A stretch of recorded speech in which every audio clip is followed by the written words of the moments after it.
ថ្ងៃនេះម៉ែកូនបឺតមកចែករំលែកពីវិធីធ្វើនំល្ពៅឲ្យមានរសជាតិស្រួយឆ្ងាញ់ធ្វើចេញមកពីបន្លែល្ពៅបន្លែធម្មជាតិរបស់យើងសុទ្ធៗគ្មានសារធាតុគីមីបងអាចរៀនធ្វើឲ្យកូនយើងហូបបានសម្រាប់ពីវិធីធ្វើវិញគឺអត់មានអីពិបាកធ្វើទេអ្នកនរគ្នាគ្រាន់តែយើងចំណាយពេលយូរបន្តិចចំណាយពេល2 ទៅ 3 ថ្ងៃទម្រាំតែអាចធ្វើវាបានប៉ុន្តែអត់ថាពិបាកគឺវាមិនពិបាកទេគ្រាន់តែយើងចំណាយពេលយូរក្នុងការធ្វើវាមានដំណាក់កាលវានីមួយមកឥឡូវអ្នកទាំងអស់គ្នាកុំឲ្យខាតពេលយូរយើងមករៀនធ្វើនំល្ពៅហូបទាំងអស់គ្នាអានេះគឺជាគ្រឿងផ្សំសម្រាប់ធ្វើនំល្ពៅអត់មានអីច្រើនទេគ្រឿងផ្សំរបស់វាអានេះគឺម្សៅឆាថ្ងៃនេះខ្ញុំប្រើម្សៅឆាចំនួន350ក្រាមល្ពៅខ្ញុំប្រើចំនួន3ខាំមានខ្ទឹមច្រាមបន្តិចមកខ្ទឹមសហ្នឹងមានស្ករសម្រេចម្សៅស៊ុបខ្នុររួមអំបិលមួយចឹបដំបូងយើងចាប់ផ្ដើមហាន់ល្ពៅយកសម្បកចេញឲ្យអស់កុំឲ្យមានសម្បកអ្នកទាំងអស់គ្នាយើងហាន់វាជាចំណិតបែបនេះងាយស្រួលយើងយកទៅស្ងោរហើយយើងយកមកដាក់ក្លុកវាសម្រាប់ល្ពៅយើងកុំស្ងោរយូរពេកតែ20 ទៅ 20 នាទីជាងឲ្យល្ពៅវាឆ្អិនហើយល្ពៅស្ងោរអត់ប្រើពេលយូរទេគឺស្ងោរតាមមួយផ្លែតឆ្អិនហើយយើងដួសវាយកមកក្លុកទាំងក្តៅតែម្ដងកុំឲ្យវាត្រជាក់ដួសវាលើកចេញពីភ្លើងឆ្អិនភ្លាមយើងដួសយកមកដាក់ម៉ាស៊ីនក្លុកភ្លាមតែម្ដងកុំចំណាយពេលយូរយើងក្លុកល្ពៅរួចហើយទុកល្ពៅម្ដុំសិនឥឡូវយើងចាប់ដើមលាយម្សៅវិញម្ដងដំបូងយើងចាក់ម្សៅឆាចំនួន3ខាំកន្លះនឹងចូលមកដាក់ស្ករបន្តិចមកអំបិលមួយចឹបម្រេចហើយនឹងម្សៅស៊ុបខ្នុរហ្នឹងដាក់មកស្ព្រាបាយមកអ្នកទាំងអស់គ្នាដាក់តែប៉ុណ្្នឹងកំណាក់ច្រើនពេករួចហើយយើងចាប់ផ្ដើមដួសល្ពៅដាក់មកហើយយើងកូរវាបន្តិចដួសល្ពៅដាក់ហើយយើងកូរវាបន្តិចងាយស្រួលនឹងយើងវាយម្សៅដាក់ល្ពៅចូលហើយយើងចាប់ផ្ដើមប្រើដៃច្របាច់ម្សៅហ្នឹងឲ្យចូលគ្នាល្អម្សៅចូលគ្នាល្អរួចរាល់ហើយយើងចាប់ផ្ដើមដាក់ខ្ទឹមសចូលបន្តិចដាក់ខ្ទឹមសរួចរាល់ហើយយើងចាប់ផ្ដើមច្របាច់ម្សៅហ្នឹងតទៅមុខទៀតរហូតដល់ខ្ទឹមហ្នឹងចូលជាមួយម្សៅល្អហើយយើងទុកវាម្ដុំសិនឥឡូវម្សៅរបស់យើងគឺច្បាច់រួចរាល់ហើយយើងយកស្បោងបែបនេះមកអ្នកនរគ្នាថងបែបនេះមួយមកហើយយើងដួសម្សៅដាក់តាមលេខលោកយើងចង់បានទំហំប៉ុណ្ណាប៉ុនកោះដៃកូនក្មេងក៏បានប៉ុនកោះដៃមនុស្សធំក៏បានហើយយើងដាក់ស្បោងនឹងមូវាដូចឃើញនៅក្នុងវីដេអូដូចម៉ែកូនបឺតកំពុងតែធ្វើនឹងអញ្ចឹងនេះយើងមូវា3 4ជុំមកហើយយើងយកកត្រៃមកកាត់មកអ្នកនរគ្នា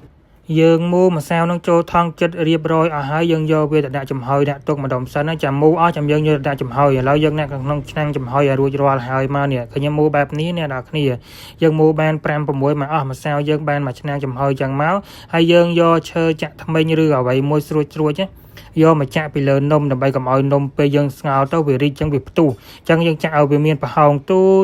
ចដើម្បីឲ្យវាចេញខ្យល់នៅពេលដែលយើងស្ងោរទៅវារីកយើងរៀបចំបកាត់ភ្លើងមកហើយដាក់ដាំទឹកឲ្យពុះនៅពេលដែលទឹកពុះហើយចាំយើងយកនំរបស់យើងយកមកដាក់ចំហុយហើយរយៈពេលចំហុយនេះគឺ40 នាទីទៅ 45 នាទីឆ្អិនហើយអ្នកនរគ្នាអត់ចំហុយយូរទេនៅពេលដែលយើងចំហុយឆ្អិនហើយយើងលើកវាយកទៅដាក់នៅក្នុងទូទឹកកកតែម្ដងអត់ចាំបាច់ឲ្យទុកឲ្យវាត្រជាក់អីទេហើយដាក់នៅក្នុងទូទឹកកកនេះគឺដាក់ទុកនៅកន្លែងកក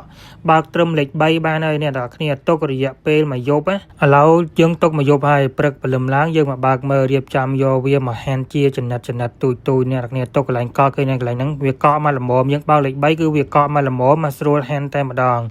បងទុកឲ្យវារៀងត្រជាក់តិចចាំហាន់ក៏បានដែរនៅពេលដែលវាកកអញ្ចឹងរៀងពិបាកហាន់តិចហើយសម្រាប់វិធីហាន់វិញគឺហាន់វាស្ដើងបានកាន់តែស្ដើងកាន់តែល្អកុំឲ្យក្រាស់អសកុំហាន់ក្រាស់អ្នកនរគ្នាទៅហាន់ក្រាស់ទៅនៅពេលយើងដាក់បំពងទៅគឺវាបំពងអត់ឡើងទេចឹងហើយហាន់ធ្វើយ៉ាងម៉េចឲ្យបានស្ដើងជាទីបំផុតអ្នកទាំងអស់គ្នាបានប្រទះកាន់តែស្អាតនំរបស់យើងកាន់តែល្អនៅពេលដែលយើងបានហាន់វារៀបរយហើយយើងយកមកដាក់ហាលថ្ងៃរយៈពេល1ថ្ងៃកន្លះទៀតយើងត្រូវតែហាលថ្ងៃយ៉ាងម៉េចធ្វើឲ្យវាក្រៀមល្អមែនតើរយៈពេលហាលហ្នឹងគឺប្រើមួយថ្ងៃកន្លះអ្នកទាំងអស់គ្នានេះបានវាក្រៀមចឹងហើយអាសាត្រឡប់អាសាប្រែវាផងអ្នកទាំងគ្នានៅពេលដែលយើងហាលក្រៀមហើយគឺវាបានល្អបែបនេះឃើញទេក្រៀមល្អឡើងរឹងល្អបែបនេះតែម្ដងអាហ្នឹងយើងយកមកធ្វើនំល្ពៅបានហើយសម្រាប់ខាញ់មកនៅលើសំឡេងផ្ទុះបែបនេះអាហ្នឹងយើងបំពងអត់តាន់កើតទេទុកវារហូតតរលែងលើសំឡេងផ្ទុះអាហ្នឹងបានយើងដាក់បំពងកើតពេលលេងលឺសំឡេងហើយយើងយកនំនឹងយកមកដាក់មកហើយយើងបើកភ្លើងនៅពេលដែលដាក់យើងបើកភ្លើងឲ្យរៀងក្តៅបន្តិចកូរ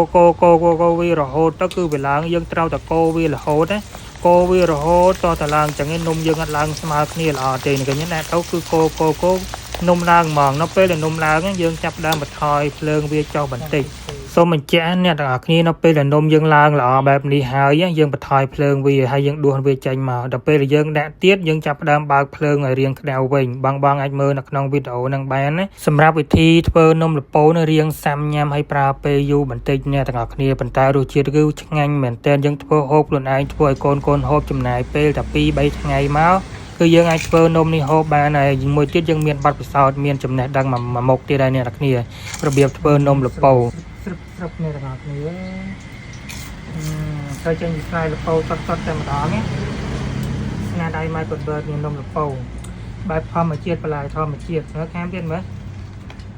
បងធ្វើឲ្យកូនហូបនៅផ្ទះលេងអត់មានប៉ះពាល់សុខភាពអីទេធ្វើលក់ក៏បានធ្វើលក់ទៀតរត់អស់តោះបងតែចំណាយពេលយូរបន្តិចណាចំណាយពេល2យប់2ថ្ងៃមិនបានហូបនំនេះតែបានហូបហើយគឺមិនស្ដាយពេលវេលាបានហូបហើយយើងអត់ស្ដាយពេលវេលាទេសំខាន់គឺធ្វើចេញមកពីបន្លែធម្មជាតិលពៅសុទ្ធតែម្ដងលពៅនេះប្រើបានគ្រប់មុខធ្វើបានគ្រប់មុខទឹកលពៅនំលពៅបង្អែមលពៅធ្វើបានទាំងអស់អានេះក៏ឲ្យឈ្មោះថានំលពៅតាមទៀតមក